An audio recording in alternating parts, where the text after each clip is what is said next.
Kuom kwepa mago mag jotelo mowuok e duond bura mar ODM ma otisore ni Linda Mwananchi oyango ni gin ok gibi yuore romo mano mar NDC mabende ichano mar mondo mi obi obagi tarik 27 dwe mar adek 2026 kane otelnegi kod jod bura Caleb Hamisi giwacho ni NDC ber ka bende iluongo kod jagoro mano mar duond bura mabende giyango ni en Edwin Sifuna to nyaka gie sani romo bende uluongi no en mano ma uluongi kod jodonga ich kendo ne gilero ni gibiro dhi nyime mar mondo mi gisir duond bura mano mar ODM mar neno ni tok yiero maduong' ma higa manyien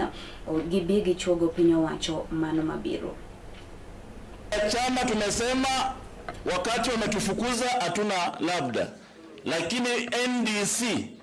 ile inaitwa National Delegates Conference inafaa iitwe na Sifuna. Ile NDC jaitwa na Sifuna ni awakora, wameharibu chama ya Raila na baba hajafurahia penye yako sawa sawa, lakini kwa heshima ya baba tutaendeleza maoni ya baba. Ile mambo baba alifaa fanyia taifa, sisi tutasimama, lazima we must achieve the principles of Raila on his behalf.